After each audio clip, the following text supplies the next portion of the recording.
All right, ladies and gentlemen, welcome back to another episode of the Take Two Pod with Mom and Dad. I'm Dad. No, you're not. You're Mom. Oh, yeah. I'm Dad. And I'm Mom. What the hell? We are back for episode 19. Yeah. Kids are down. It's a lovely summer night. Is it summer yet? It's officially summer, yeah. Summer starts on June 21st. Oh, yeah, the solstice thing? Yeah. Yeah, the days get shorter now. Ew, guy. Yeah, but it's It's still the worst. I know, but psychologically, why do they? they need to tell people that? Just My stop. mom always says it. Yeah, stop. It's warm out. Enough. She says that that's the least favorite day of the year because Because days you bring get it up shorter every after. year. But Because the you bring it up every year. Nobody's thinking But about the that. winter solstice is her favorite day Oh because my the God. days get the longer. winter after solstice is salt on the wounds. It's right before This Christmas. is the worst. Anyways, kids are down. They're pretty good today. I had a really nice day with the kids, actually. Daycare started late today. Yeah. Because our daycare lady had an appointment. So I had both kids home with me this morning, and we had breakfast, and then I put the baby down for her nap. And the little guy and I went into the backyard together, and he was blowing bubbles. Yeah. And last year he couldn't really do that. Yeah. So he was so confidently blowing bubbles, and I was so impressed with It's him. funny what they struggle with, eh? Yeah, he used to always blow up, Yeah, into his nose. Yeah, He does that, yet he started reading at 3. So, yeah. you know, he Whatever. picks and chooses Can't what have he's everything. good at. But yeah, potty training is still on the right path. Thank goodness. I'm gonna It's keep talking basically about done. it. He's potty trained. I know, it's amazing. It is amazing. Yeah, and he's not peeing sitting down anymore. He's leveled up. He's like, I'm gonna stand like daddy. Yeah, he does like to stand like daddy, and it's a fire hose. Yeah, he has no control. Yeah, So he you have has no control. It has to be supervised. It's like a cartoon when they open a fire hydrant and the firefighter is too weak to hold the hose. That's what it looks It like. just goes It's just everywhere. Yeah. Anyway, let's get on with the show. Tonight's right, let's episode do it. is a 90s classic. It is one of our faves, one of Mom's like big faves, Yeah. actually. And drum roll, Mom.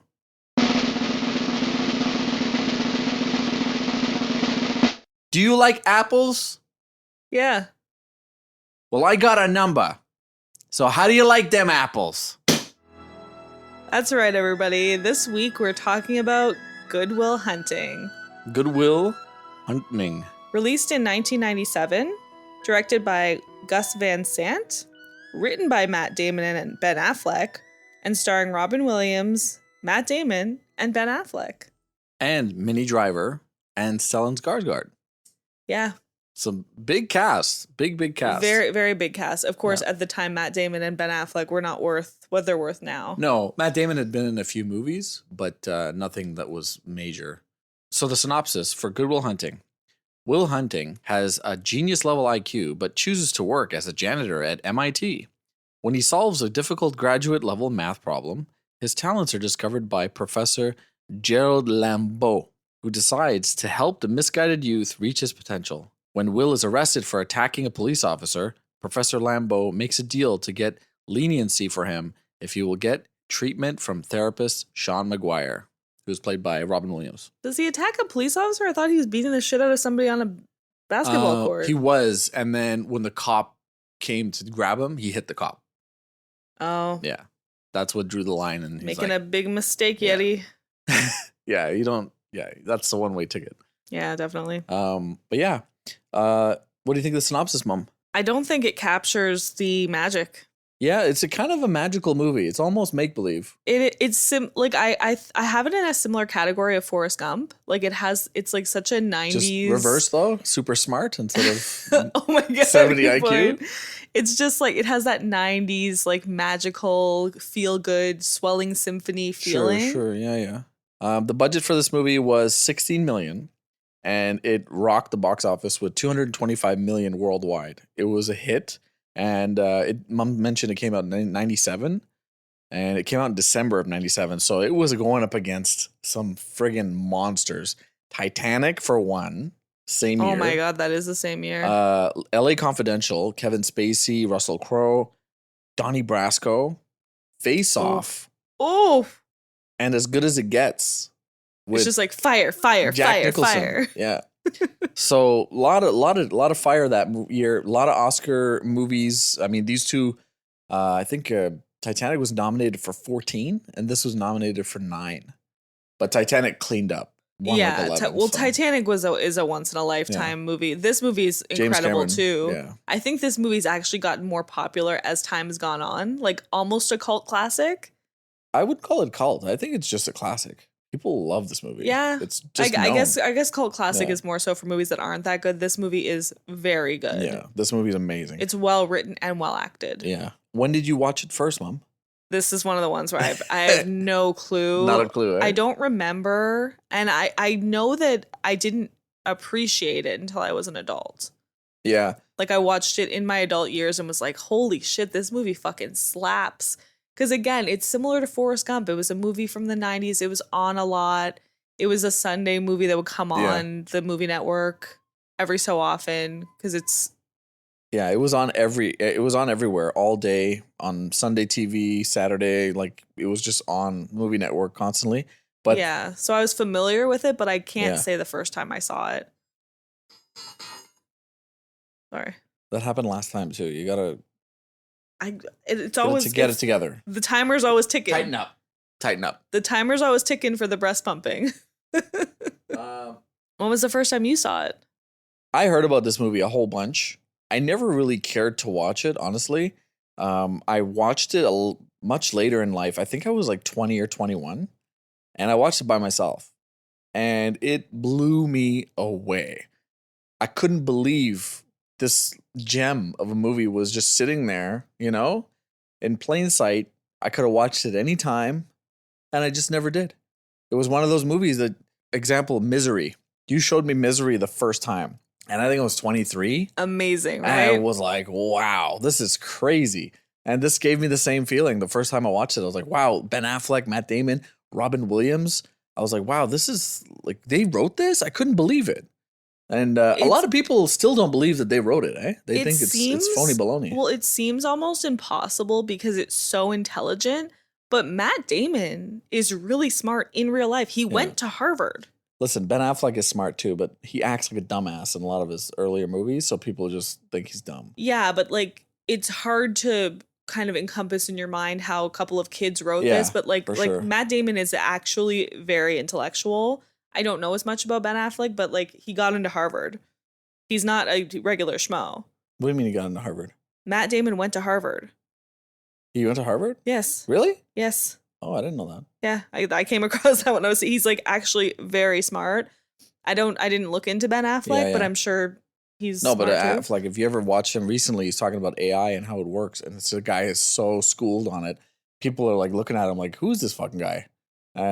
But they never give him credit. Like, you cannot be dumb and make good movies like that. He directed some of the best movies. Yeah, he's directed. You can't be stupid and do that. No, I don't think he's stupid. The Town? Oh my God. Yeah. Kill him. Yeah, I think they're both just incredibly talented actors, and I think they're also highly intelligent. They won the Oscar for best screenplay, basically best writing for this. Yeah. And they were the youngest to ever win it. Yeah, I came across that. I think they were 27 or 28. No, Ben Affleck was 25 and Matt Damon was 27. Oh, okay. And they were both the youngest. Ben Affleck was the youngest ever, and Matt Damon was the second youngest ever. Yeah, they just look like two college boys. I don't know if you've ever seen the footage when they go on stage. They're just like two kids. Just, oh my God, we won. Let's go party. I've never seen the footage, but Matt Damon's actually 26 in this movie, and he's playing a 20-year-old, and he looks like a 20-year-old. He looks like a kid. Yeah, yeah. So he looks young for his age, I think. He looks hell young. Why do you like it so much, or hate it so much? I like Dad said when we started, this is one of my favorite movies. There's so much emotion and there's so many sweet moments and intimate moments that they delve into. And like I said, it's incredibly intelligently written, but then they also just delve so deeply into emotions, mental health. And you see like all these kind moments between Minnie Driver's character and Matt Damon and Robin Williams' character and Matt Damon. And you see him being able to become vulnerable as a very damaged person. And it's just incredibly well done. It's a very unique movie in that way, I think. And what about you? I agree, Mom. I think it's a beautiful movie about struggle, trauma and all the hardships in your life that have been completely out of your control. You feel traumatized, and then you don't want to move forward because you have guilt of some kind, and also like you blame yourself. Survivor's and then, guilt. Yeah, but you barely survived. You know what I mean? People hold on to it. Yeah, but he doesn't want to leave his friends behind. He doesn't want to leave behind the few things that have made him feel good. But a because lot of it is things that happen survivor's to guilt. people, they blame themselves and they punish themselves. And then also the other side effect is they're scared of being vulnerable, so they don't want to put themselves out there. That's why he doesn't want to build a relationship. He's just with that one group of guys that he trusts, and everybody else is going to go fuck themselves. So yeah. Anyway, all that to say, it's a really creative and unique movie, and it's very well done. It's almost like a fairy tale. Almost. Things happen. I mean, you're kind of like, is that really believable? And some things happen. You're like, oh, I don't know. Yeah, in real life, it's like, would he have gotten saved? But like, they portray his intelligence as almost otherworldly. Like, there's nobody as smart as him. So maybe this would happen. It's possible. But yeah, let's get into the segments, Mom. Let's get into the nitty gritty. What is your cringiest moment? So it's not a cringy movie. There's not a lot of cringy moments. But I did think that it was kind of nasty when Will and Skylar are on their first date at a burger restaurant and they have their first kiss, and both of them literally have burger in their mouths. That was cringy for you? That's nasty, bro. Oh my God. That was the most realistic and romantic, like real life moment in the movie. One of the most. It did feel realistic, but it was gross. But the funny thing about people do weird shit on dates. I know you've been thinking about it. Oh, no, I haven't. Yes, you have. No, I really haven't. Yes, you have. You happen to get a good night kiss? No, I tell you, I was hoping to get a good night late. But instead of like a kiss, Very noble of you. Thank you. No, I was hoping for a kiss. Well, I think we should just get out of the way now. Right now? No. Well, the funny thing... That's cringy? Come on, man. I can name 10 more cringy things than that. Are you going to keep interrupting me? Well, fuck. Well, yeah. Go ahead. Sorry. Yeah, I thought it was a little bit gross, but I did also feel like that moment was very real. Like, you and I, how many times have we gone on little dates to like a burger restaurant or a little pita restaurant? Remember that one date where we went to that? There's this burger place downtown that's called BFF. Yeah. Burgers and fries forever. Yeah. Shout out Burgers and Fries Forever. Shouts out. So when I saw them on that date, I thought of that because we went there. We were in our young 20s and we probably kissed inside the restaurant too. Listen, that kissing scene just made me want to eat a hamburger. Yeah, that's gross. Which part? Swallow your food and maybe take a swig of pop before you have a kiss. She literally said, I think I got a little pickle. Yeah, it's hilarious. It's nasty. Really cute. It's good writing. Nasty. That's your cringiest moment? Oh my God, Well, bro. there's not a lot of cringe in this movie. Are you kidding? What's yours? Okay, this isn't even the one I picked, but Casey Affleck just jerking off in his buddy's house, in his buddy's mom's room, into his catcher's mitt, his little league mitt. That's fucking gross, bro. That is a violation of the bro code. If you're watching pornos in my mom's room again, I'm gonna give you a fucking beat. What's that, Phils? Morgan, why don't you jerk off in your own fucking house, dude? That's fucking filthy. I'll go to VCR house. You hump a baseball glove? I didn't. I just used it for cleanup. Stop jerking off in my mother's room. Is there another VCR in the house? 100%. And then my cringiest moment is when Matt Damon's on the phone. He calls Minnie Driver from jail, and that guy fucking shows up, Hervey, and he's like, "Hey, you want some of my ass?" And he just like pulls his shirt up. And he's like, "Yeah, I remember you from Juvie, man. He's How are you?" What? And Matt Damon's so unfazed by it. It's like strange. It's like, oh yeah, it's the guy who just gives his like because he knows him. Yeah, but he's just a prison bitch. I don't know if that's cringy, bro. I think he probably had some trauma in his life, and that's why he acts like that. I don't know, man. He's just straight up. I haven't seen you in years since Juvie. You want some of my ass? Like, really? How are you? How is life been? He's obviously mentally ill, babe. I didn't think it was cringy. I thought it was kind of nice that Will remembered him. Making me seem like a jackass now because you're saying you're throwing the mental illness card now. That guy was obviously mentally ill, babe. Or on drugs. Or both. Or both. Sure. But yeah, okay, the catcher's mitt, like that's disgusting. Yeah, that was gross. I forgot about that scene. I'm trying to block that out because it's so fucked up. Okay, what's your most iconic scene? So one of the most iconic scenes, of course, is Will sees the equation. Okay, He goes home. He works on the equation on his mirror at home. yeah, And then he comes back. like a serial killer. Yeah, and then he comes back the next day and solves it, and just dummies them all. That whole sequence. That whole sequence is incredible. And then at the university, they're like, "Who did this?" They have this class full of people. They all want to see who this genius is. Little do they know it was the fucking janitor. I'm in your applied theories class. We're all up at the math and science building. Come here. It's Saturday. Unless you want to have a drink with me tonight. Maybe. We just couldn't wait until Monday to find out. Find out what? Who proved the theorem? Well, this is great. Who did this? Jack? Wasn't me. Nimish? No way. Like that's Yeah. so that like I just it's such a unique and cool idea that they came up with in this movie. I agree. It's a really cool. I mean, it's one of a kind, right? So it's very unique. Yeah. But for me, it's the chat on the bench. That scene is fucking the best. That's the most iconic for me, simply because we're at a point in the movie where Will is being a complete, like, he's shut off. He's not cooperating at all. And Robin Williams, he's like, let me see what this kid's gonna do. I'm gonna open up to him and then see how it goes. And he sits on the bench and he opens up to him. Like, he gets really vulnerable with Matt Damon. The story he's telling about his wife and the imperfections and her being sick and all these things, it's really like gut wrenching. Feeling like God put an angel on earth just for you. Who could rescue you from the depths of hell. And you wouldn't know what it's like to be her angel.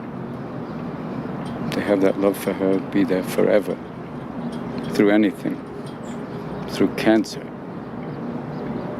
And you would know about sleeping sitting up in a hospital room for 2 months holding her hand because the doctors could see in your eyes that the terms visiting hours don't apply to you.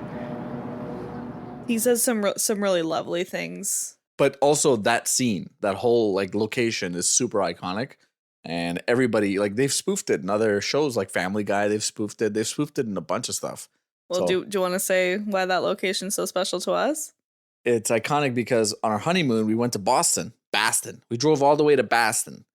Yeah, 8-hour drive. We stayed at Cape Cod, and we went to the bench from Goodwill Hunting. We sat on the bench where Robin Williams and Matt Damon was sitting, and we asked some guy to take our picture. And he took our picture, and we printed it. It's on the wall upstairs now. That's a bad Boston accent. Fucking guy took our picture perfectly. He did. He Yeah. did a really good Yeah. job taking that picture. It's perfectly framed. Yeah. You can see the weeping willows. You can see the whole pond in front of Yeah. us. It's taken from behind. Like, Yeah, we were tourists. We went full tourist that day. We're like, can you take our picture like Goodwill Hunting? well, the funny thing is too, we went to Harvard Yeah, yeah. and we were looking around, and we asked a student. We said, asked some random for directions. yeah, we're like, can you tell us where like the tuck shop is, like where we can go buy a hoodie and a cup, like for Harvard stuff? And he's like, oh, I'm on my way there now. Why don't you come with me? And this kid is walking us there. No and Boston accent though. No Boston accent. He starts pointing. He's like giving us a tour. He starts pointing out all of these historical locations. He's like, you see this house right here? This is where George Washington stayed. You see this over here?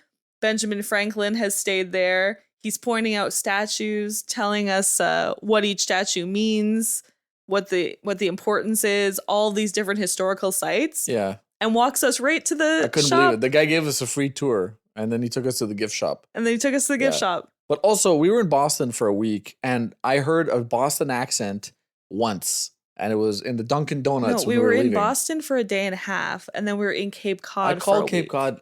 They all have the accent there. No, it's they all don't. Massachusetts. Yeah, but nobody in Cape Cod had it. You don't like my Boston accent? Cape Cod is just a bunch of gay guys from other places that Wow. have moved there. It is. It's very gay. They all have their second homes on Cape Cod. Provincetown. Oh, I can't was- say my famous Boston quote now. My famous Boston accent quote because of what you just brought up. Oh no. Fucking quacksucker. You have to take that out. Why? Has nothing to do with that. It's from the town. It is from the town. It's from the town.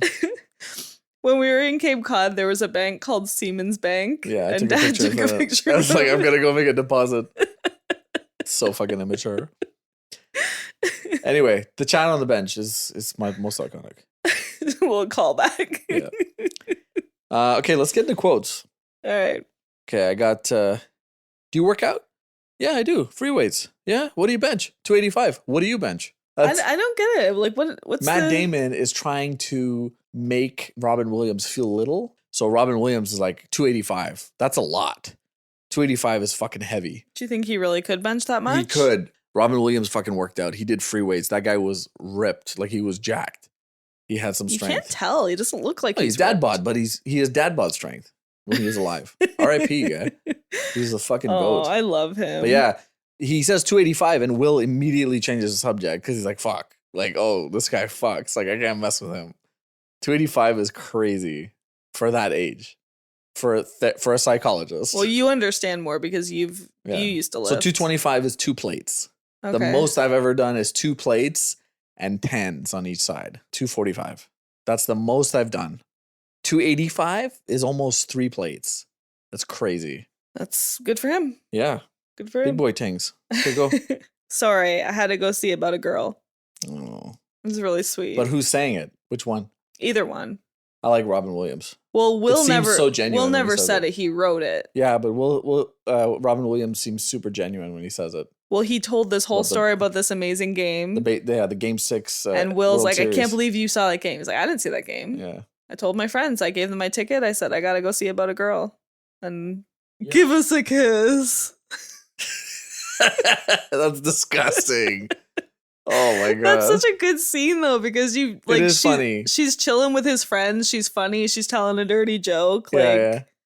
awesome. It's a really good joke. Yeah. Awesome. She can hang. She can hang. Yeah, she can definitely. I Hang. like Minnie Driver, Skylar. I like her in this. Oh my god, I Yeah. adore her in this. She's Yeah. great. You're not perfect, sport.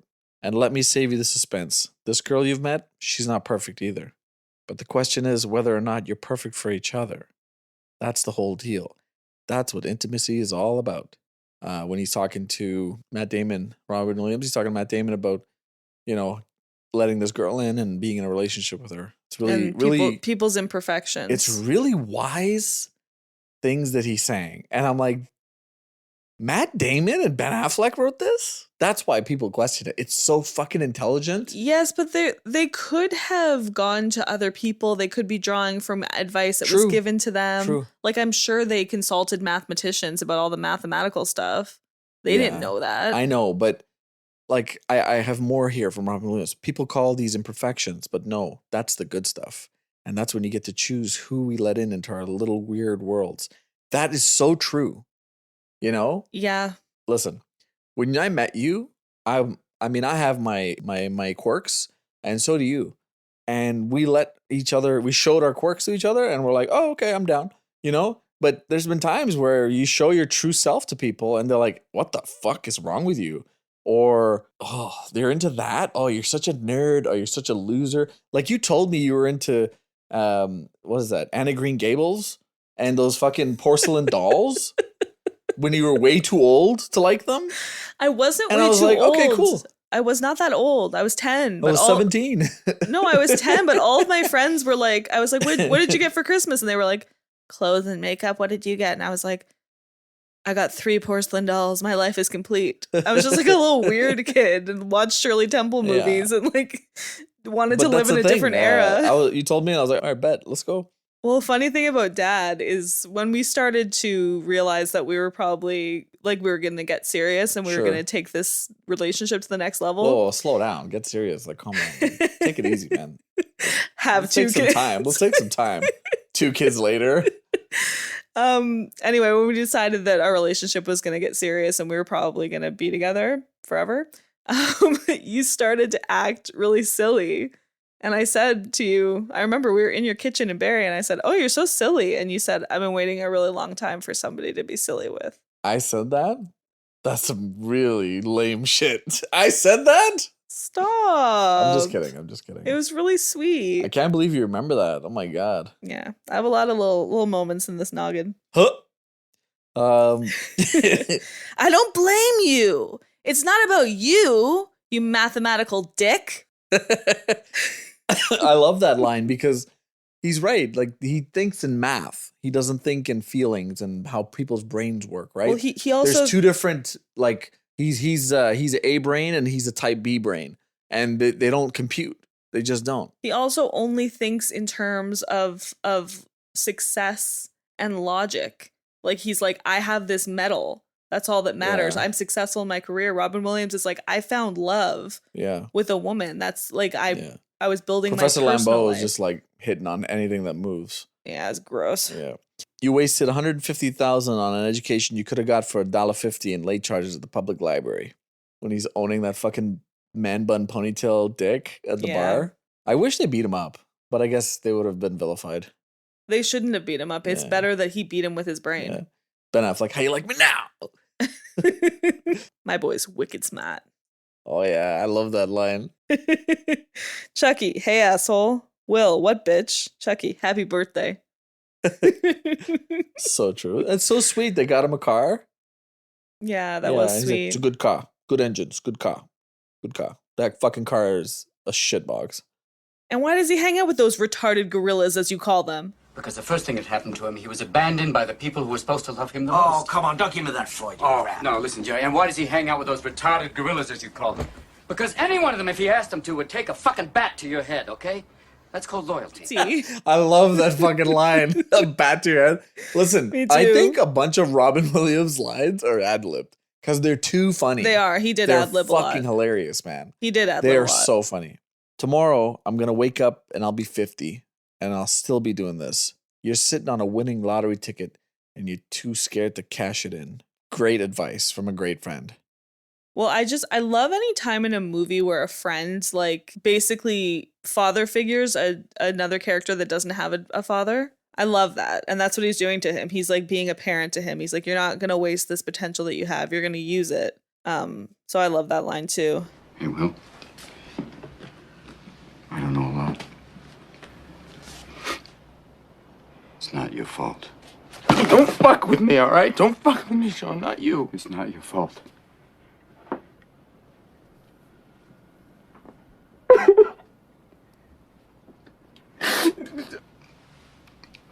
It's not your fault. Oh, that's such a good scene. You didn't think I was going to do that. I didn't think you were going to join in like that. Got him. How you like me now? I just have one little question here. You could be a janitor anywhere. Why do you work at the most prestigious technical college in the whole fucking world? And why did you sneak around at night and finish other people's formulas that only one or two people in the world could do and then lie about it? Because I don't see a lot of honor in that, Will.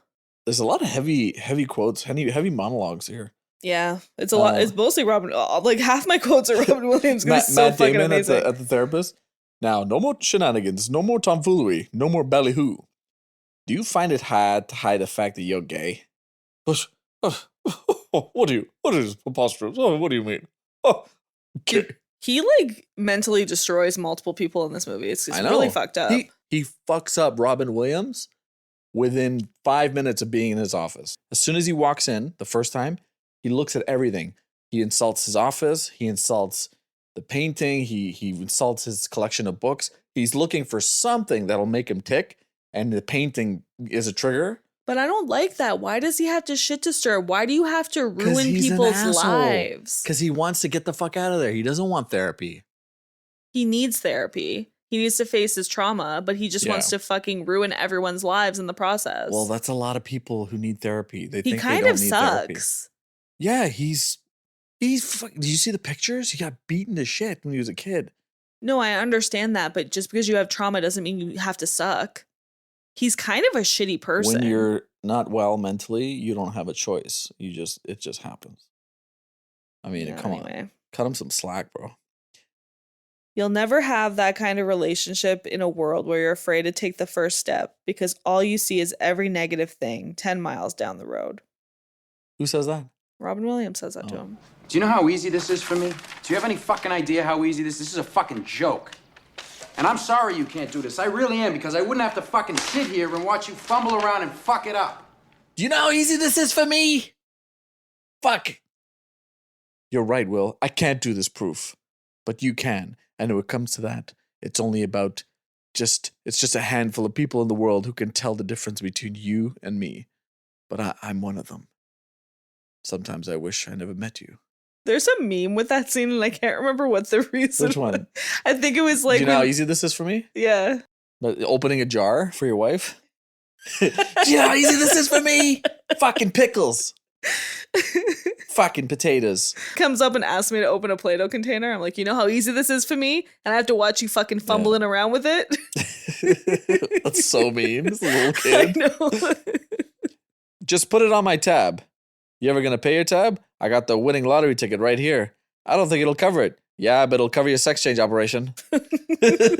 Robin Williams. That's fucking ad-lib. There's no way they wrote that, because that is a Robin Williams joke. That is hilarious. I mean, So you random. can't make that joke anymore, but it was funny at the time. Yeah, but maybe his friend's getting a sex change operation. We don't know. I got one more from Chucky. Okay. Look, you're my best friend, so don't take this the wrong way. But in 20 years, if you're still living here, coming over my house to watch the Patriots game, still working construction, I'll fucking kill you.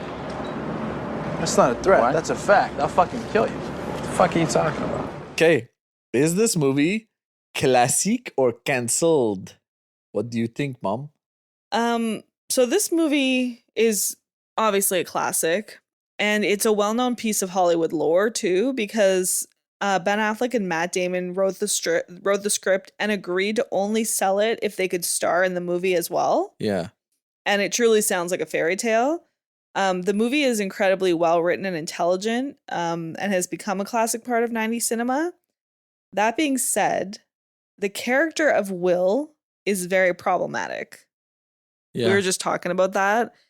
He attacks people that try to connect with him. He accuses one of his therapists of being a closeted gay man. He mocks Sean's dead wife, and he breaks Skylar's heart by refusing to admit that he loves her in a very cruel scene. Very troubled young boy. Yeah. He is. He's accusing her of not wanting to hear intimate details from his childhood. And although Will is acting in a way very common in trauma victims, it makes him quite unlikable. Not to mention, he is happy to throw away all of his potential despite others trying to help him to be his best self. Though these are not really cancelable offenses, I thought it was worth mentioning. He's basically Rose from Titanic. He's shitty. Or Jenny from Forrest Gump. Ooh. It's a good but she had trauma comparison. also, and you defended her. No, I know. I'm saying he's acting in a way that is common with trauma victims, but it makes him unlikable. Yeah. But like I said, these are not really cancelable things. The only truly cancelable thing in this movie is the homophobia and gay slurs, though it can There's be not that many.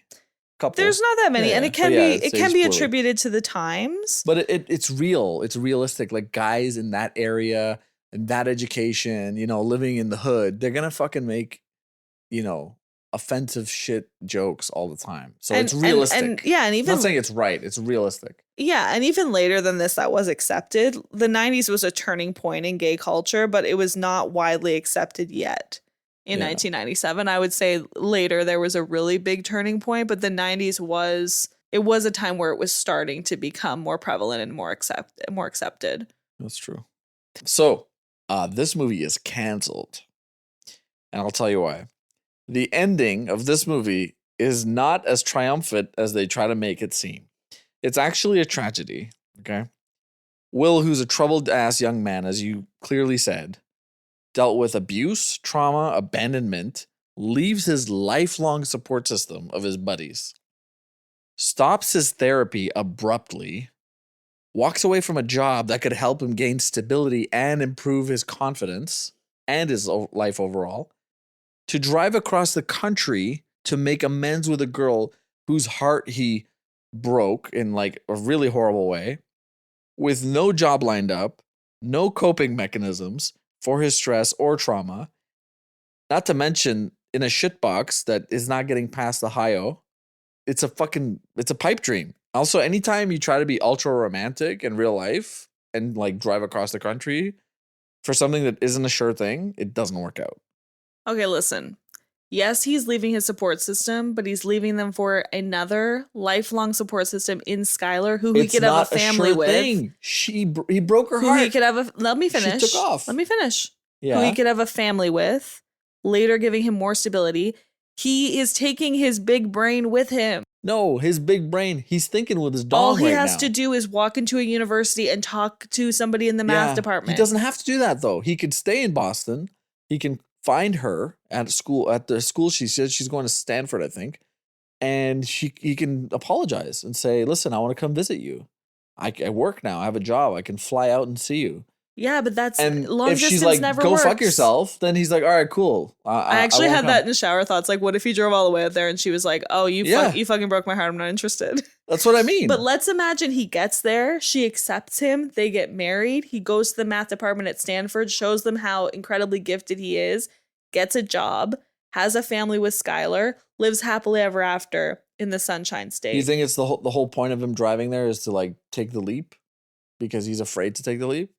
It's Is that him the whole point? healing from his trauma and finally allowing to be vulnerable, because she wanted him to be vulnerable in that room with him. She put her heart on a platter and offered it to him, and he shot it down. And he now needs to go make amends for that. Whether she accepts him or not, he needed to make that drive to do that. If she rejects him, he goes back to Boston. Could have been a phone call, bro. I'm just saying. No, and that car needs is to be not in person. Getting anywhere. He's gonna be calling Chucky, like, come pick me up on the fucking side of the road. There's no way. That car was not getting far. And Chucky said, "I don't even want to hear from you. I just want to walk up to your house and you not come out." And that's what he did. Well, that's kind of fucked up. You got to say bye to your boys.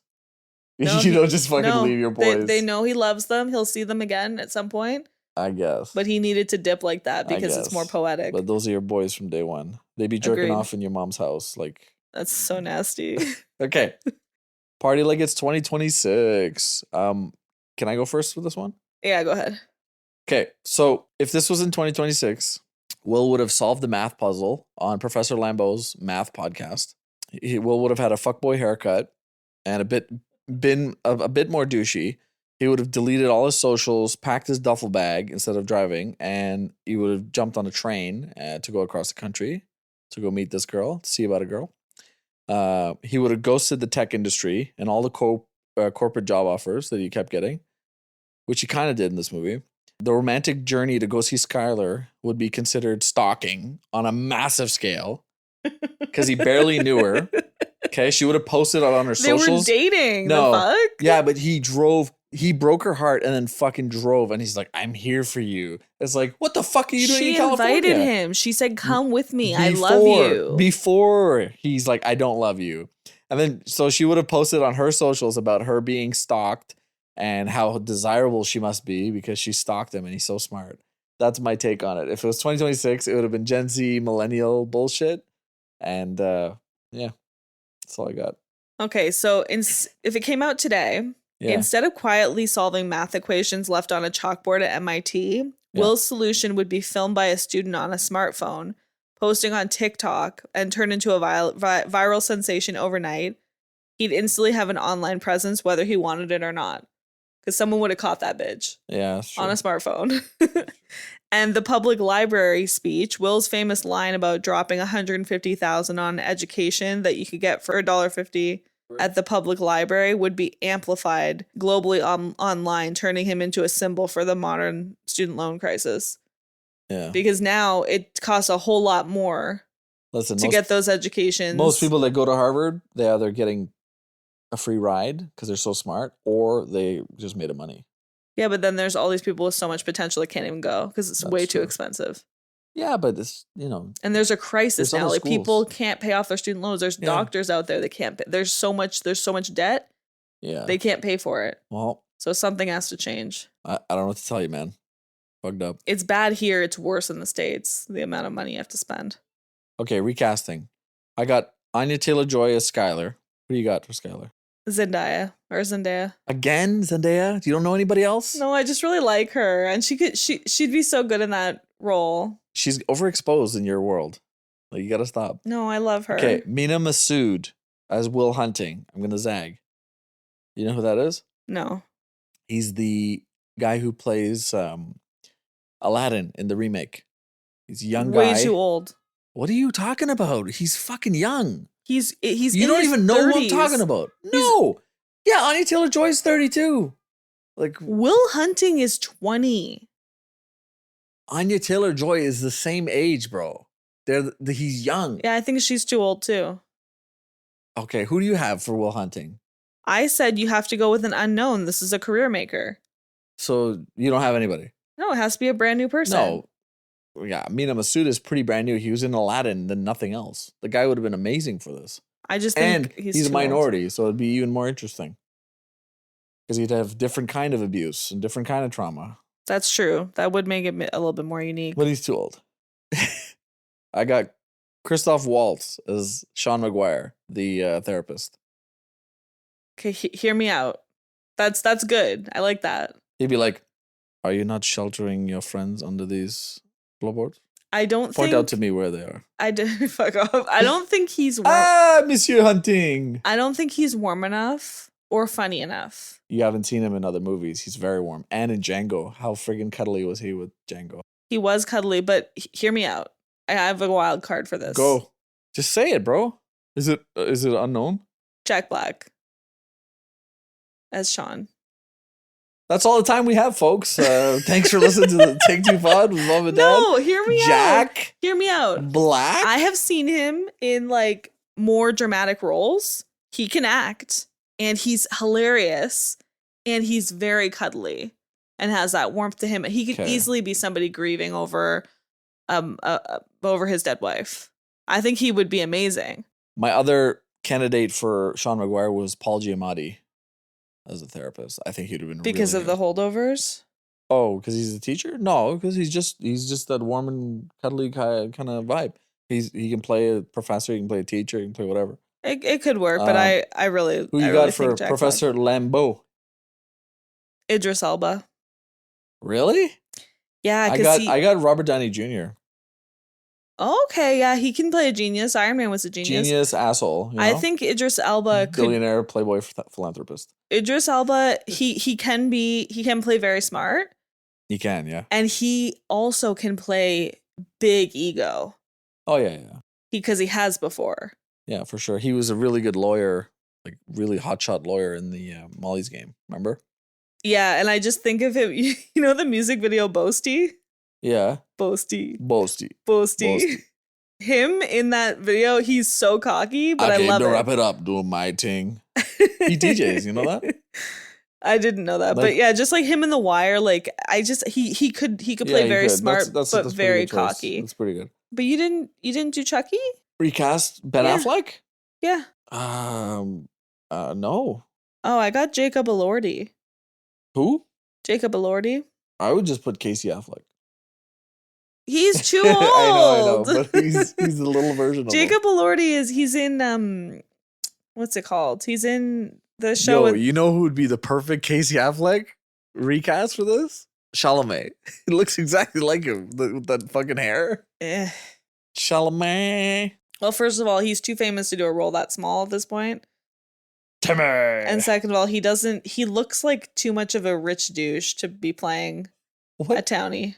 No, he doesn't. Yeah, he does. You see him at the Knicks games? He's dressed in like sweatpants. He's chill. Yeah, he looks like a rich douche. Don't hate, guy. Don't hate. I'm not hating. He just looks like a rich douche. I don't like the fact that he's dating a Kardashian. Like, come on, hot dog in the hallway, guy. She's actually a Jenner. Oh my God. She's not on the Kardashian show? Because I think she is. I don't fucking know. I've never watched that shit. They're all on that garbage. Anyway, can you watch this with your parentals? Yeah, it's safe and actually a good family movie. Even when he's in bed with Skylar, it's it's PG. There's no nudity. Yeah, you can. I never have though, oddly enough. I never have either. I think my mom has seen it. I don't think my parents would appreciate this movie. Why? Because sometimes we show them really good movies and they don't appreciate Good Will it. Hunting? No, I think it's a fave of at least your mom's. It's a great movie. I've never heard them talk about it. Robin Williams is amazing in this. And they didn't like 3 Billboards. 3 Billboards, I could see why people wouldn't like it, but this is just like it's just fantastic. This is universally. Yeah. Why is our 4-year-old awake? I don't know. He's gonna sleep in tomorrow. Okay, your favorite and least favorite character, supporting character. Okay, Who you so my favorite is Chucky. Me too. Yeah, he's charming Chucky and Sullivan. yeah, he's charming and funny. Not to mention he's a great friend to Will. Yeah. He truly cares about whether his friend succeeds in life or not, and he's Yep. willing to never see him again if that means Will is going to use his brains and potential to have a better life. And Will also calls Chucky his soulmate when Sean asks, which I think is very sweet. Well, Will, I'm not exactly sure what you mean. We've already offered you a position. Nobody in this town works without a retainer, guys. You think you can find somebody who does? We tell you have my blessing. But I think we all know that person's not going to represent you as well as I can. Will, our offer is $84,000 a year plus benefits. Retainer! Yeah, I said he's a good friend. He has enough foresight to see that his buddy has a gift, and he encourages him to follow what he's been told from therapy and the professor at Harvard and to go better your life. Like, he's like, I'm going to be doing this shit the rest of my life, man. It's like, MIT, it's not Harvard. it's the same. No, it's not. They're two separate schools. I think they're together. No, they're not, babe. I'm pretty sure they're together. Babe, they're two separate institutions. Are you sure? Yes. Oh, okay, whatever. I'm pretty sure you're wrong. Babe, I'm right. I'm pretty sure. Just you're wrong. trust me. Anyway, he's like, I'm going to be doing this shit for the rest of my life, and I don't want you here. I want you to be successful and be something better. So, Chucky's the GOAT. Even though he's kind of mean to Casey Affleck's character a few times. Yeah, because the guy's a friggin' leech. He doesn't chip in. He whips on his burgers. burger at him. Yeah, because he didn't chip in. He's always like, I'll get you later. I'll get you later. He's a little shit. A close second was Skylar, Minnie Driver's character. I considered her too. I really liked her. She's just, she's got all this money, but she's like, I would trade it all in a second if I could have my dad back. Like, it's really, she's a good person. She is a good person. Money didn't change her yet. Least favorite supporting character. So Lambo's TA, Tom. Oh my God, I picked the same thing. No way. Yeah, twins. Twinning. This guy, he's a fucking odd duck. No, he's a little bitch.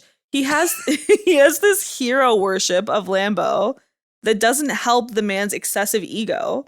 And on top of that, I didn't appreciate the elite Ivy League bullshit where he insists that Will should appreciate the fact that Lambo is taking the time to work with him. Like, Will proves that he is smarter than Lambo throughout the movie, and the TA should recognize that too, because he's been in the room for all this shit. That guy and that guy playing him is a real mathematician in real life. Oh yeah? He has a master's degree. Oh, he's probably just pissed because he's not the one getting all the fucking, getting the attention, because he's the real math whiz. No, he created some kind of program called Jump for kids to learn math, and he's like rich because of it.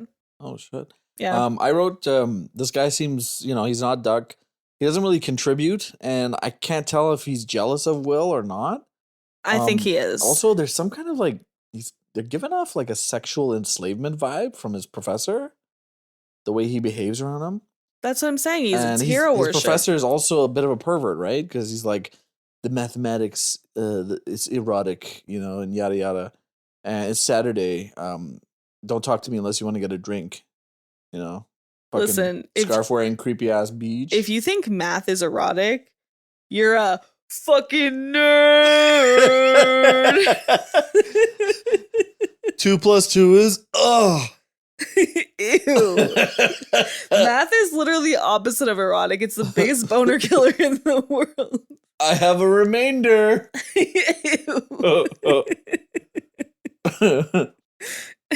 Okay.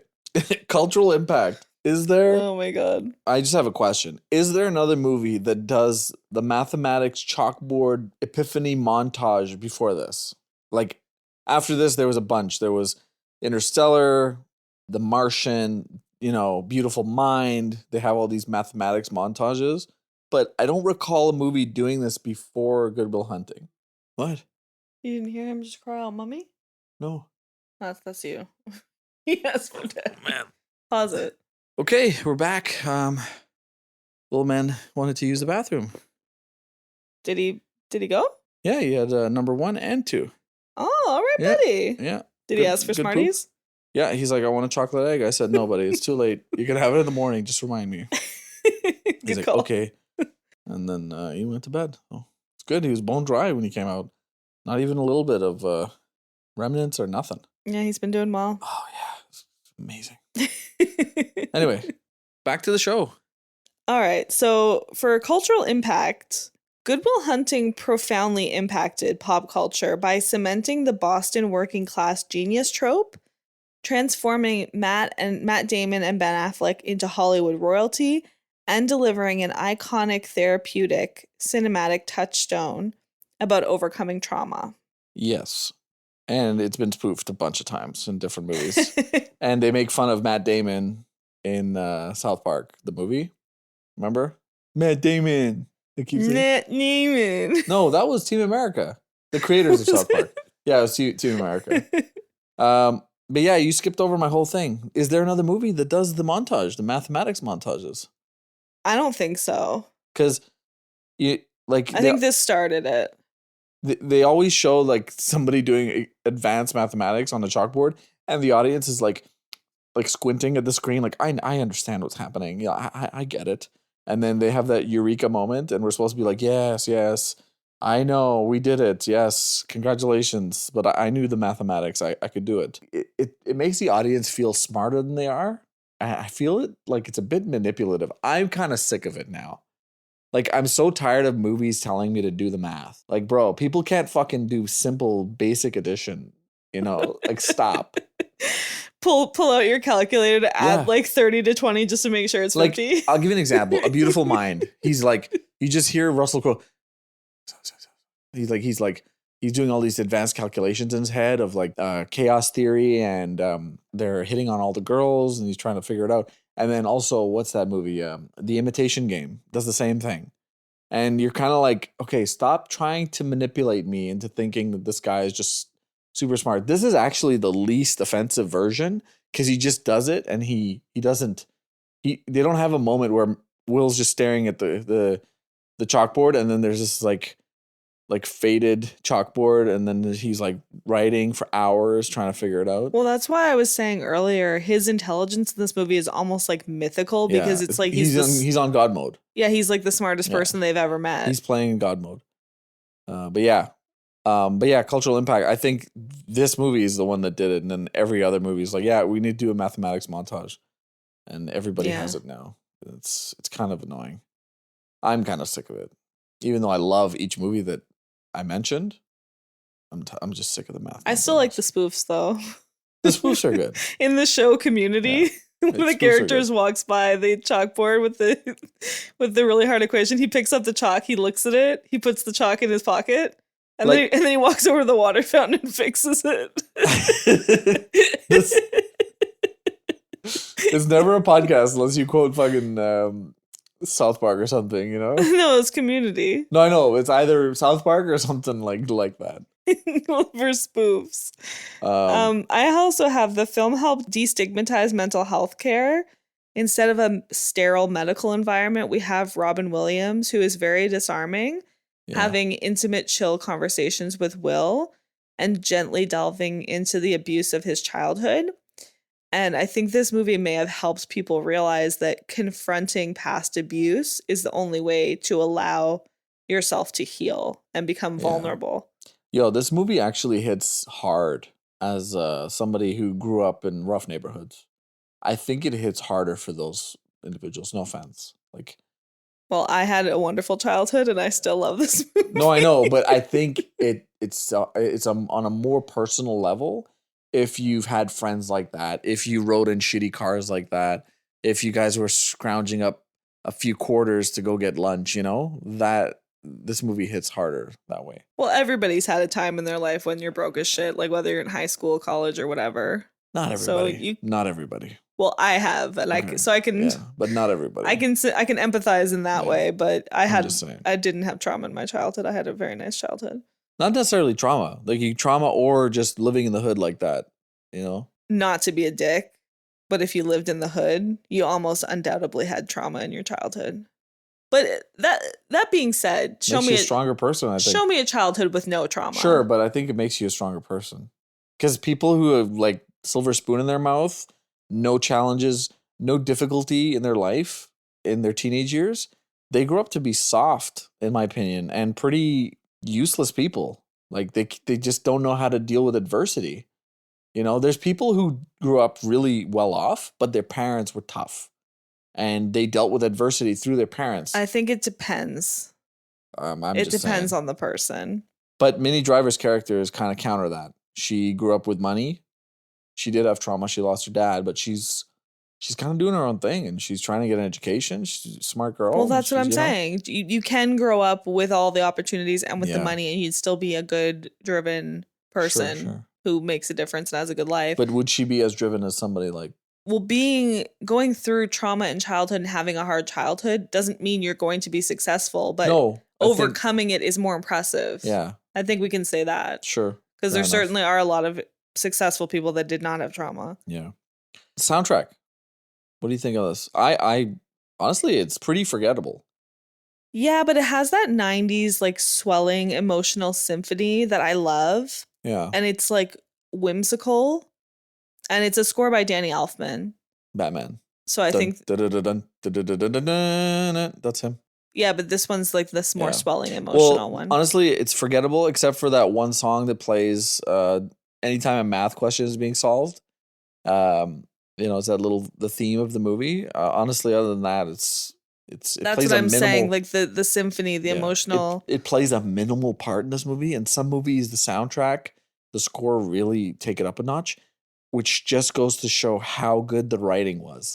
That's the thing about this movie. The dialogue is what pulls you in. It's not necessarily the music. You know, some movies, like, I'll give you another example, Interstellar. That soundtrack, the score by Hans Zimmer, it's like, oh my God. You know? Yeah, it's mind-blowing. It's mind-blowing. But without it, is the movie as good? Even though I think it's amazing. This movie, without the score, it's still banger. It's crazy good. I agree. But I do like the score. I think it's forgettable. Location. So I like the cafe where Will and Skylar discuss organic chemistry. It's a great scene and a beautiful place. Oh, the one, the outdoor, sitting on the patio? Yeah, that's a nice one.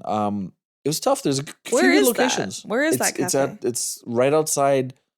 I think it's that little street that goes through the Harvard. The town was filmed there, where the first bank was robbed. It was in that little area. There's like a little it's so food pretty, court. And like the view is lovely.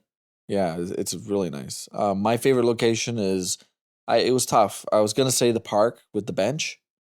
I didn't even think of that. That is a beautiful location. I picked a different place. I went with the pub where Professor Lambeau and Sean, Robin Williams' character, go to eat lunch. The bartender seems like a good guy, and honestly, when they bring the food over, it looks really good. The sandwiches look really yummy, and but Lambeau doesn't really eat it. Yeah, because they get into an argument, but the place looks good. Those two get into an argument almost every time they're in a scene together. Well, they don't just bang already. Oh my God. We all know who would be the one on top. That took a turn. But yeah, I just like the pub. It's really nice. I would eat there. Wait, who would be on top? Benching 285? Oh, but he's the more emotional one. Okay, let's just not. Okay, let's not ruin the movie. Because right now, it's not going to be Goodwill Hunting. It's going to be Goodwill Humping. A sad drama comedy to an adult banger. Okay. Okay, who gets a spin-off? Obviously a spin-off of Chucky. He's a very charming and fun, and I'd love to see more of him getting into shenanigans around Baston. Yeah. I wrote Chucky. I want to see him and his buddies have adventures. But honestly, I'd really love to see Robin Williams go to India, go to Thailand, China, wherever he thinks he would go. Point. I'd like to see that adventure. And find love again, maybe. No. He's still married. His wife is dead. Remember? Don't fuck with him. That's really sad. Don't talk about my wife, he said. That's enough out of you, Chief. If I die, you can get remarried. It's okay. What the fuck, bro? Okay, double feature. Like I said before. What was in that fucking baked potato that you ate earlier? Like I said before, Forrest Gump. Really? It goes so well with this movie. Sure. 90s classic marathon. Or The Holdovers, because I feel like it has a similar essence to Good Will Hunting. Which one first, though? This or Forrest Gump? What's the IQ increase or decrease? Yeah, Forrest Gump first, because he's dumb. Okay. And then Will, because he's smart. I wrote, so my double feature, after this movie, I'm watching The Departed, which is it could be looked at as like a secret sequel. Matt Damon becomes, it's not. But I just want to see some more Boston accents. Some things going Vera down in Farmiga's Boston. accent in that is the fucking worst thing I've ever seen. I'm not watching it for Vera Farmiga. She literally just once in a while she goes, "Just talk to me. It's not had." Like she'll just throw in one word here and there. It's and so bad. my other movie would be Jumanji because of Robin Williams. I would watch Jumanji right after this because Robin Williams is the fucking GOAT. He is the GOAT, but that doesn't go with this movie at all. It's Robin Williams. You're gonna go into the fucking jungle and get hunted? I'll watch Aladdin. I'll watch Patch Adams. I'll fucking watch Dead Poet Society and cry my ass off. Oh my god, Dead Poet Society is so goddamn sad. Get out of my face. We have out of my face. Fucking Jack Black, therapist. He would have killed this. No. Fuck that. School of Rock. Robin Williams is also a comedian. It's the same thing. Jack Black was never funny. He's just annoying. Yes, he is funny. You're rude. Funny. I think he's funny. Lazy Sunday vibes. No. Hold on. What? Kiss, Marry, Killer. Would you rather? Would you rather have? Why are you laughing? Because it's gonna be some weird. Go. No, it's not. Would you rather have Will's intellect or Skylar's money? Would you rather be smart or I would rich? have her money. I'm happy with the intellect I have. I would have her money because Will's intellect, it's like the gift and the curse. He's too smart to the point where he just he can't enjoy anything. Yeah, nothing, everything is just gray. Nothing feels good. Nothing tastes good. I mean, he does like Minnie, but that's about it. Not to be like a dick, but sometimes I wish I was less smart than I am because I agonize over things too much. And I think if I was a dumber person, I wouldn't do that. Fair enough. Yeah, sometimes I overthink things too much. And I'm not saying it has to do with my intelligence. I'm not that cocky over here. I think we're both above average. Are we just going to sit here and S our own Ds? No, but I'm saying sometimes I think if you're less intelligent, you actually deal with emotional turmoil better than people who are highly intelligent. I disagree. Less intelligent people are less logical usually.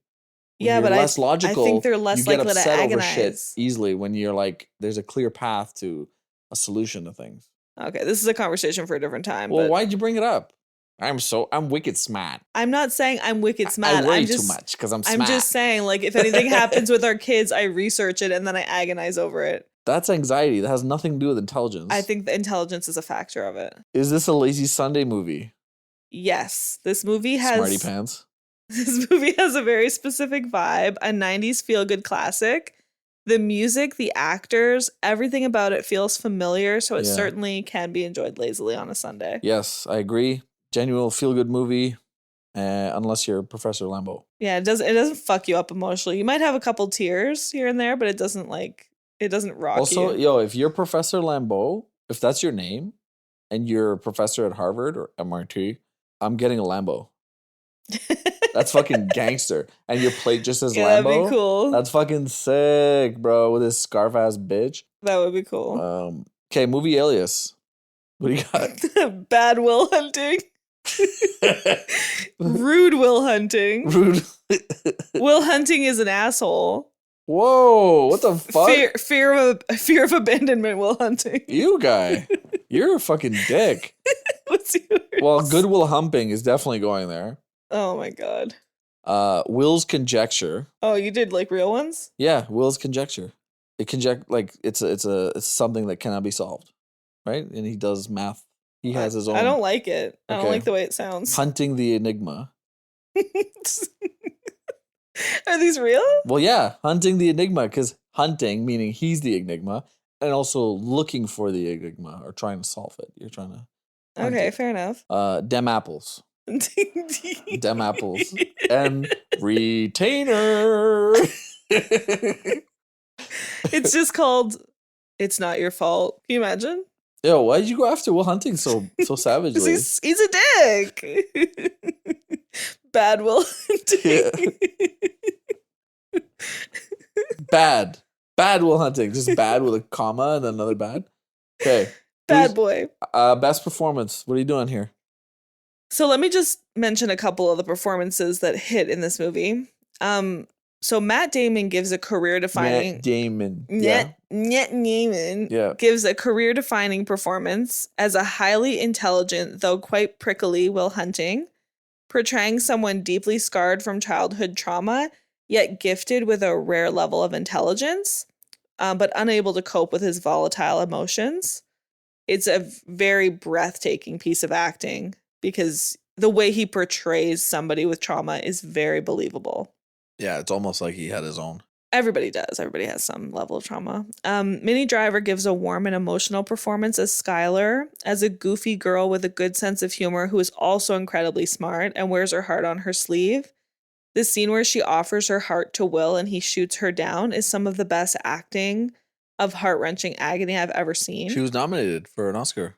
As she should be. Did you know they really dated? Her and Matt Damon? And he broke her heart IRL? For real? Yeah. She was pissed at him. Oh, that's fucked up. He's too smart. Too smart. And Robin Williams gives a funny and tragic performance as a very talented yet unambitious therapist in the throes of grief after losing his beloved wife. His performance is very reminiscent of how I think of Robin Williams in real life, a very funny person with heavy sadness under the surface. But I have to give it to Minnie Driver. Oh. She's so beautiful and captivating while being goofy yet intellectual. It's a complex performance and it deserves some praise. My father died when I was 13 and I inherited this money. You don't think every day I wake up and I wish that I could give it back? That I would give it back in a second if it meant I could have one more day with him. But I can't. And that's my life and I deal with it. So don't put your shit on me when you're the one that's afraid. It definitely deserves praise. You caught me off guard, man. You crossed me over. My ankle's hurting. I don't even know. Did you think I was going to pick Robin Williams? Yeah, holy shit. He's amazing, but that scene where she sobs when he tells her he doesn't love her, nobody else gives that level of emotion. You were crying. I looked over and you were sobbing. It hit me because everybody's been in that situation where you're young and in love and somebody breaks your heart and you have to go home and cry about it. I picked Robin Williams. He won Best Supporting Actor for this movie. He's really good in this movie. Well deserved. His pain in the movie, it just seems way too real. Yeah. Like his acting, the way he's behaving, his delivery of the lines, it's so real. And it's no wonder, like, this guy had depression. He had all kinds of demons. And, obviously what happened is very, very sad and tragic because he was too good for this world. Maybe you married the wrong woman. Maybe you should watch your mouth. Watch it right there, Chief, all right?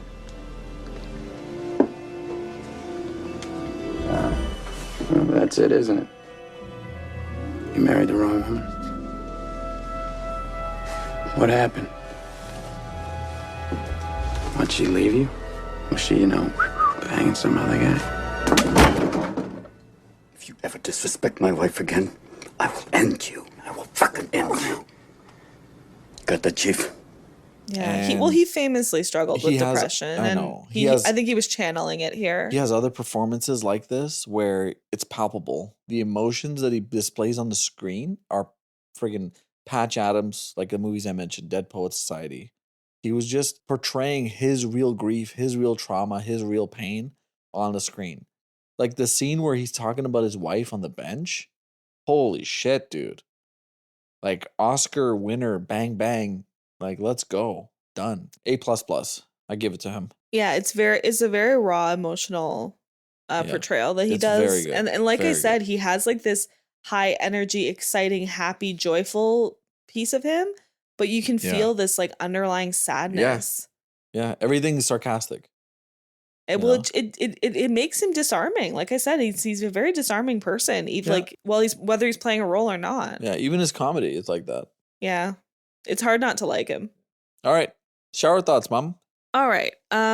So when Casey Affleck is in the back of the car eating the burger, I think it's really funny that he doesn't want to fight because we got snacks now. Yeah. Such a vibe. Skarsgård. I'm watching this. I'm like, he's giving a Christopher Nolan vibes the whole movie. Yeah, you said that while we were watching it. He's got his haircut.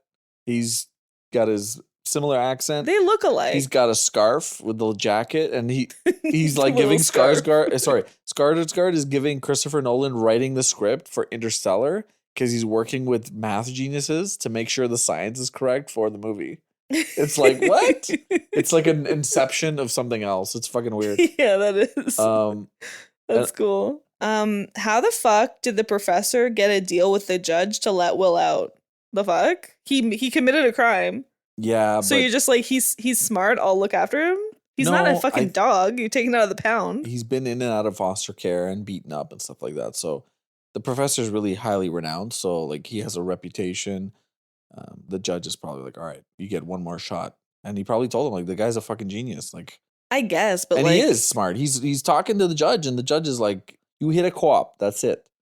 I've been watching a lot of SVU lately, and it seems like once you're in court, you're pretty much fucked.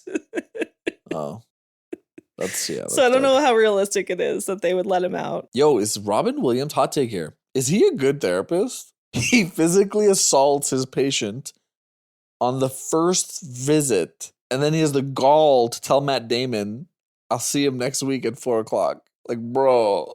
Yeah, that's fucked. Is he a good therapist? Also, he talks about himself a lot. Yeah, he's trying to. This isn't about you, Robin Williams. It's He's telling him Matt about Damon. himself, so he tells him about himself. He's putting himself on the table. That's what you have to do. I guess, he's but making like, him trust him. It's you shouldn't be talking about yourself that much, I don't think. If the person's not talking, you have to get them to talk. So you talk about yourself, you tell stories, and then eventually Will asks a question about one of his stories, and then he starts talking, and then he tells him something. You're the one that asked if he's a good therapist. I'm just giving you I know. evidence of why he may not He choked be. a bitch, though. He's like, that's enough about my wife, chief. And he choked his ass out. He's like, time's up. Yeah, but he makes up for it later. I think it's just he realized that he was pushed to the brink, and he said that he like considered killing himself that night because he was so fucked up You over fucking crumbled my whole world in like 5 seconds. Yeah, but yeah, I think he is a good therapist. Okay, just a little off the chain, a little unhinged. A little bit. We talked about this earlier, but like, what if Will drove all the way to California and Skylar rejected him? I mean, What it's would he have Cali. done? He just meets somebody else, low-key. It's Silicon Valley. Wow. Yeah. If you really love him, That's if pessimistic you of really you. love him, then fucking take him back. All right, chill. So this movie was shopped around a lot, and the script, like they were shopping it around for years, and nobody was reading the script. And Matt Damon and Ben Affleck were like, okay, these guys aren't even reading it; they're just rejecting it. So what they did was they put a scene in the movie where Matt Damon gives somebody a blowjob in the script, and they handed it to different producers and executives, and they wanted the executives to be like, what's with the blowjob scene? That's when they knew that they actually read it. And the only person we need some fact checking because I read that too, but what I read was it was a very violent sex scene between Sean and Lambo.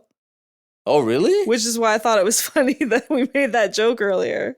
Oh, I didn't know that. But you're saying it was the blowjob, so we need to get some fact checking on that of which one anyways, was right. The Maybe only it was both. the only person that told him to remove the blowjob scene and something else was Harvey Weinstein, the sicko. So We should have put that in canceled. Well, yeah, it's obvious. Harvey Like, we Weinstein don't was need to talk heavily about that. involved.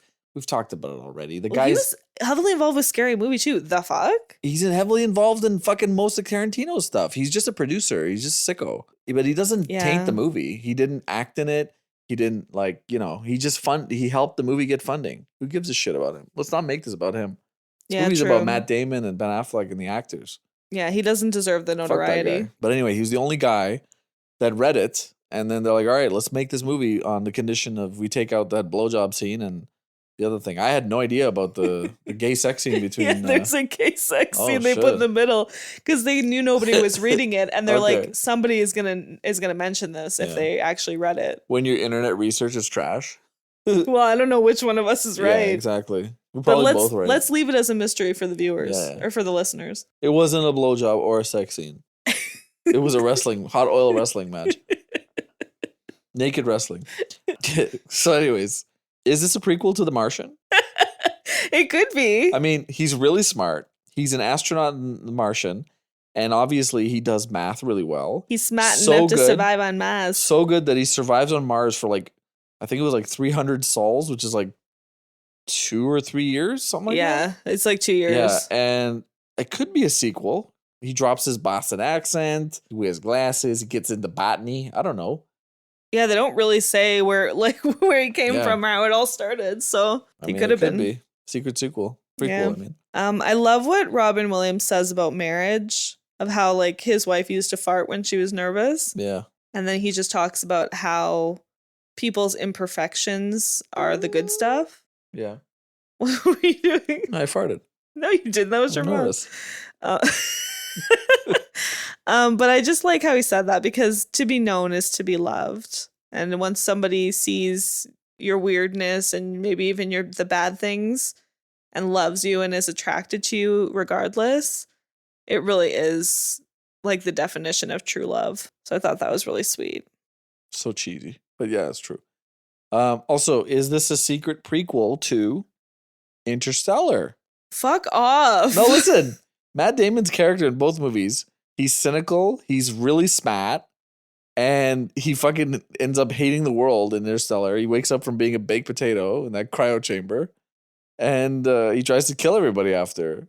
I mean, I don't think Will Hunting would have done something like that. That's fucked up. Also, is this movie the same, better, or worse with Tom Hanks instead of Robin Williams? Worse. What? That was quick. I thought he was your golden boy. I love Tom Hanks. He is my golden boy and he's wonderful, but he does not have the emotional range that Robin Williams has. Wow. He doesn't. Yo, he made me tear up in Forrest Gump. Yeah, he's a wonderful actor. He's a wonderful talent. But he's smart. Robin Williams, like I said, he has that underlying sadness with also that comedic timing that is so precise. That's not Tom Hanks. Tom Hanks is your lovable uncle. Robin Williams is the therapist. I mean, yeah, I guess. But yeah, Tom Hanks he's goated. The lines where Sean talks about his late wife farting and her antics were ad-lib. And that's why Matt Damon was laughing so hard. If you watch the scene carefully, you can notice the camera shaking a bit because the cameraman was laughing too. Because he's so funny. I'm telling you, man, there's some funny shit that Robin Williams says in this movie. And I'm just like, how does this movie play out? Because there was a lot of actors being like thought up for the roles. But how does this movie play out with Al Pacino as Professor Lambeau? Wasn't he or Morgan Freeman, weren't they the original choices? I think, yeah, Al Pacino was up for something. But like, how does this play out with Al Pacino as Professor Lambeau? I think Skarsgård was the right choice. I don't think Al Pacino could have done that role. Al Pacino, I think it would sound something like this. Will's gotta be great at math. I mean, when I think of Will's math, something comes out of me. I mean, it's erotic. Ew. You need a fucking map to follow the train of thought that Will has in the NSA meeting. He's like, somebody drops a code on my desk and I break the code. So then you go bomb this little village. Yeah. And then this happens. I followed that easily. I did too, but he goes on for like a fucking 2-minute tangent. Because he's thinking about the final result. My head is spinning by the time I get to the end of it. And I'm like, Will, calm down. Let's just go back to square one here. You just have to break a code right now. That's all you have to do. Let's not think about the poor person that's going to get bombed because of it. Well, like, that's what you have to do if you're wicked smart. Well, that's what I'm saying. Like, sometimes really smart people agonize more over things, and it makes it hard to enjoy things. There was some debate between who was going to play Will Hunting. It was going to be Ben Affleck or Matt Damon. Oh, they made the right choice in how they did it. You don't think Ben Affleck would have been okay? No. No? And then Matt Damon as Chucky? Listen, with all due respect to Ben Affleck, what? He does not come off as intelligent. Oh, stop. Matt Damon has done many roles, as you've said, The Martian, Interstellar, a handful of other roles where he comes off as a highly intelligent person. Ben Affleck has one role where he's like that, and the movie sucks dick. The Accountant. The Accountant is I was gonna say that's his movie. That's his intelligent movie. But It's Argo, awful. he's smart in it too. It's Yeah. not awful. It's Yeah, but great. No, the What are accountant you is talking awful. about, man? But in Argo, he's like, it's not just about him being highly intelligent. He would not have played the role as well as Matt Damon. They made the right choice by casting Matt No, Damon. I know, but he can play smart. Like, what are you talking about? I'm sure he can. He's super but smart in Argo. Not that I've seen. He's like super highly intelligent in The Accountant. I don't know why you beefing that movie. That's a great movie. He's a great actor. The way he played his role in Gone Girl was a fucking chef's kiss, amazing, perfect. Sure. But is he highly intelligent? No, he doesn't come off that way. I That's think not you the have- role for him. I think you have a Ben Affleck beef over here. I think you have a problem with Mr. Affleck. I don't have a problem with Mr. Affleck, but I don't think that he should be playing the highly intelligent Will Hunting. I think that Matt Damon was absolutely the right choice. Ooh. Okay. Ben Affleck plays a much better Chucky. He does play a great Chucky. Charming, fun-loving, silly. That is more his wheelhouse. Okay, what about The Town? He's smart in that. He sets up all the heists. No, he can be smart, but he can't be Will Hunting smart. You guy, but The Accountant. What's your problem with The Accountant? It was boring and I hated it. Oh my god. This is an action movie? There are many action movies I like. I just hated that one. It was All right. stupid. Okay. Does this hit different as a parent? The famous question. Yes, heavily. Okay, which Pat? The movie as a whole, but specifically when Will and Sean discuss their abusive childhoods, first of all, it's really fucking sad and upsetting. They go into detail, both of them, about having abusive fathers or abusive foster fathers. And it just made me reflect on myself as a parent and raising children, because the way you react to your children, discipline them, speak to them, love them, shapes who they are for the rest of their life and determines how they're going to approach others in friendship, love, and so on. Abuse is carried into adulthood and causes all kinds of problems. So does neglect. Am I hugging my children enough? Am I holding them enough? Am I setting aside enough time for them? Am I hugging them too much? Am I going too easy on them? Am I going too hard on them? Did I yell too much today? Did I not yell enough? Yeah. Like I said earlier, Will pushes people away because he has issues and he works through it in the film, but severe trauma very nearly eclipses his gift of high intelligence. Yeah. Your own children, you need to nurture them, and it's so hard to find that perfect middle ground in parenting. It's like impossible. diffusing a There's bomb. no fucking handbook, bro. There's no handbook for parenting. And yes, this movie does hit different because I watched it early 20s, right? And now I'm watching it as a parent and it hits different. It doesn't hit too hard. The only thing that hits hard for me, honestly, is the biggest thing is when he gets in trouble. When he's with his buddies, gets in trouble, they get into fights, stuff like that. For me, that's like, you don't want your kid to be in that situation. You don't want your kid to be the one beating people up, and you don't want your kid to be the one getting their ass kicked playing basketball. You know what I'm saying? Yeah.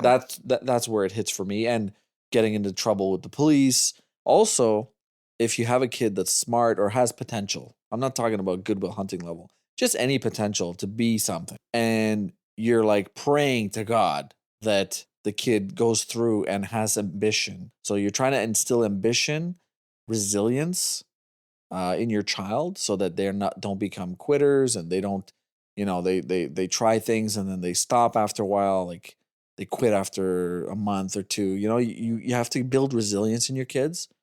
Yeah, but that's why it's so difficult. You don't want to be too easy on them so that they're soft, but you don't want to be so hard on them that now home is no longer this safe place with these people who I can count on to make me feel safe and loved. Like, it's such a delicate dance. No, you just look at what happened with you and go, this happened when I was a kid. I'm not going to do that. I'm not going to be that parent. I'm going to do it this way, or I'm going to like lighten the load this way, but I'm going to go hard on this. You know what I mean? Yeah, like there's things that my parents did that I loved, and there's also things that my parents did that I would never do. Sure. So I'm cherry picking from my childhood. I know you're cherry picking from yours.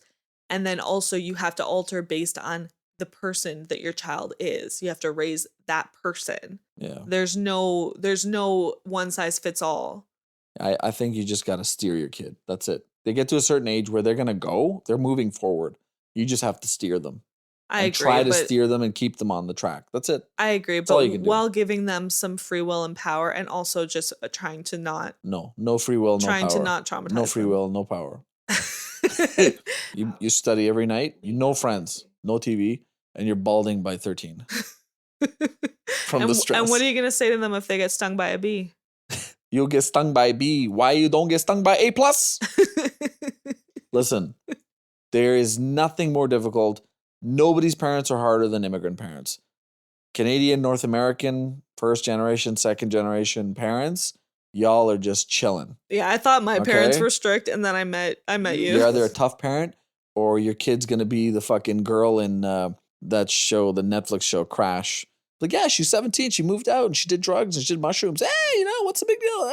No problem. She killed 2 people. Oh, fuck, it was an accident. Her dad's like, yeah, she smoked weed, but if you're gonna do a drug, that's the one you should do. That's the parent, in my opinion, that you shouldn't be. Okay. I agree, but you don't want People to. say it's a gateway drug, but is it really a gateway drug? You can't ride your kids so hard though that they have all this pressure that they're gonna have a fucking mental breakdown either. No, like just there's because limits. there's success in some of the immigrant stories, it doesn't mean that that's Listen, the right way. every time my parents have been tough on me, when I grew up, I realized why they're being tough. You know what I'm saying? I agree. My parents were tough on me at times too, and I respect a lot of it now in hindsight. But at the time, I fucking hated them for it. And I was like, why are my parents the strictest parents of anyone I know? Why I'm with you is because of how they were with you. And I've said that to them. Yeah, Anyways, it hits different as a parent. absolutely. Don't beat your kids. Don't fuck them up. Okay, just change the Wi-Fi password. But There's gonna be no electronics. If you're fucking naughty, just Stone Age, just a give candle. me your phone, and Read the your cartoons are off textbook. limits. Read your fucking textbook with a candle. And then when your candle Cut off runs the out, power in the room. make a candle. How many give us a kiss do you give this out of 10? I give this 9.5 out of 10. Give us a kiss. Yuck. What about you? I give it a 9. Solid 9. It's really good. It's really good, really but fucking it's good. basically a fairy tale. Yeah. It's everything gets wrapped up in a nice little bow, and the only person who's butthurt at the end is Professor Lambeau. But honestly, he's probably the best. Like, he wants the best for Will to start. But only you know? intellectually. He wants him to be like, that's what I'm saying. Like, you only put him in therapy as I guess. because of the court. He doesn't really care about his mental well-being. He just wants him to use his big brain. Fair enough. I think he does. He just doesn't know how to articulate. Robin He's- Williams and that Minnie scarf Driver around his care neck about. is too tight. They care about him the most. 9 out of 10. 9.5 out of 10. Goodwill, Great movie. Goodwill Humping. Wow. Great Will Hunting. It's a great movie. Oh, touche. All right, Bad Will ladies Hunting. and gentlemen, that was episode 19. That was Great Will Hunting, or Good Will Humping, as I called it, or Bad Will Hunting. Bad Will Hunting. Anyways, that was the episode. Thank you for listening. If you like this episode, please subscribe and give us 5 stars. Share this podcast with your friends. On Spotify, please. On Spotify and Apple Podcasts, wherever you listen to your podcast. We're on YouTube as well. Yep. Follow us on Instagram at Leave a comment, start a momanddadpod.com. conversation if you want on Spotify, but also you can reach out to us at take2pod@gmail.com. The email is in the Spotify account. If you have any questions, if you'd like to be on the pod, or if you are recommending a movie for us to review. Yeah, or you could DM us on Instagram as well. Yeah, you could. Yeah, we have an Instagram as well, and we upload reels that are related to our episodes. So thank you for listening. We hope you enjoyed that. Mom, did you like that episode? How do you like dem episodes? How do you like dem episodes? Yeah, that's a good one.